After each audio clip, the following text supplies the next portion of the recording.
नमस्कार मित्रांनो. आज आपण 13वा पाठ बघूया. भारत सांस्कृतिक. हा पाठ आपल्यासाठी अतिशय महत्वाचा आहे, कारण सांस्कृतिक घडामोडीवर नेहमी प्रश्न विचारले जाते. चला तर मग या पाठाला सुरुवात करूया.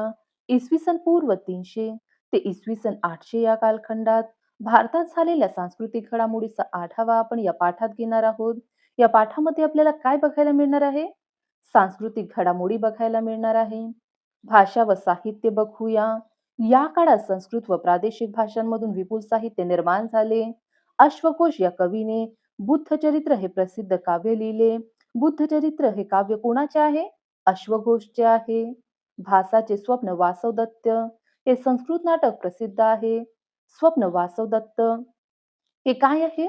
संस्कृत नाटक आहे. कोणाचे आहे? भासाचे आहे. मनुस्मृती हा ग्रंथ या काळात रचला गेला. पतंजलीचे महाभाष्य, भरतमुनीचे नाट्यशास्त्र, त्रिपिटक हे बौद्ध धर्मग्रंथ व आगमन हे जैन धर्मग्रंथ या काळात लिहिले गेले. महाभाष्य हा ग्रंथ कोणाचा आहे? पतंजलीचा. आणि नाट्यशास्त्र भरतमुनीचे, हे लक्षात राहू द्या. महाभारत व रामायण ही जगप्रसिद्ध महाकाव्य आहेत. संस्कृत भाषेतील या महाकाव्यांमधून त्या काळातील सामाजिक जीवनाची विपुल माहिती मिळते. भगवद्गीता हा हिंदूंचा पवित्र ग्रंथ महाभारताचाच एक भाग आहे.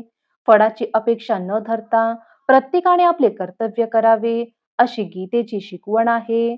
भक्ती हा आत्मोद्धाराचा मार्ग आहे आणि तो सर्वांसाठी खुला आहे, हे गीतेने सांगितले आहे. सुप्रसिद्ध संस्कृत कवी व नाटककार कालिदास या काळात होऊन गेला. त्याचे शाकुंतल हे नाटक व मेघदूत हे भावपूर्ण काव्य प्रसिद्ध आहे. विशाख दत्ताचे मुद्रा राक्षस, शूद्रकाचे मृच्छकटिक हे नाटक, तर बाणभट्टाचे हर्षचरित हा चरित्र ग्रंथ याच काळात रचला गेला. विष्णू शर्माने लिहिलेला पंचतंत्र हा एक लोकप्रिय ग्रंथ आहे. बघा, ग्रंथांवर आपल्याला नेहमी प्रश्न विचारले जाते. जोड्या लावामध्ये किंवा वन लाइनर क्वेश्चन मध्ये विचारले जाते. म्हणून बघा, शाकुंतल हे नाटक व मेघदूत हे काव्य कोणी लिहिले आहे?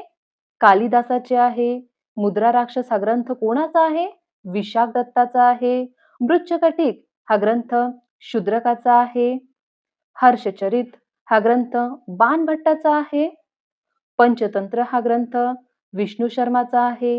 वैद्यकशास्त्र, भारतीय वैद्यकशास्त्रात चरक संहिता या ग्रंथात वैद्यकीय चिकित्साशास्त्र आणि औषधशास्त्र यांची सविस्तर माहिती दिलेली आहे. हा ग्रंथ चरक याने लिहिलेला आहे. सुश्रुत या शल्य विशारदाने आपल्या ग्रंथात शस्त्रक्रियेची माहिती दिली आहे.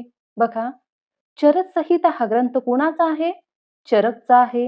यावर सुद्धा आपल्याला प्रश्न विचारला गेला आहे, म्हणून लक्षात राहू द्या. वाघभट्टाने आपल्या वैद्यकशास्त्रावरील ग्रंथात रोगांची लक्षणे, उपचार या विषयांवर चर्चा केली आहे. सिद्ध नागार्जुन याने लिहिलेल्या रसरत्नाकर या ग्रंथात विविध रसायने व शुद्ध धातू तसेच रासायनिक प्रक्रियांची माहिती आहे. बघा, रसरत्नाकर हा ग्रंथ कोणाचा आहे? सिद्ध नागार्जुनचा आहे. गणित व खगोलशास्त्र. गणितशास्त्रातील भारतीयांची कामगिरी फार मोलाची आहे. 1 ते 9 अंक व 0 ही संख्या यांचा वापर भारतीयांनी प्रथम केला. बघा, हे महत्वाचं आहे. 1 ते 9 अंक व 0 ही संख्या यांचा वापर भारतीयांनी प्रथम केला. या अंकांची 1, 10 अशा स्थानानुसार किंमत बदलते. या संकल्पनेचा शोध भारतीयांनी लावला. आर्यभट या भारतीय गणितज्ञाने अशा संख्यांचा वापर रूढ केला. वर्गमूळ काढणे, क्षेत्रफळ काढणे, घनफळ काढणे अशा अनेक गणिती क्रियांची सूत्रे आर्यभट्टांच्या ग्रंथात आहेत. आर्यभट हा खगोलशास्त्रज्ञही होता. पृथ्वी सूर्याभोवती फिरते असे त्याने सांगितले. पृथ्वी सूर्याभोवती फिरते असे कोणी सांगितले? आर्यभटनी सांगितले. वराह मिहिर व ब्रह्मगुप्त हेही उत्तम गणिती व खगोलशास्त्रज्ञ होते. या ठिकाणी आपण थांबूया. आजची माहिती तुम्हाला आवडली असेल तर व्हिडिओला लाईक करा, शेअर करा आणि कमेंट करून नक्की सांगा. Thank you.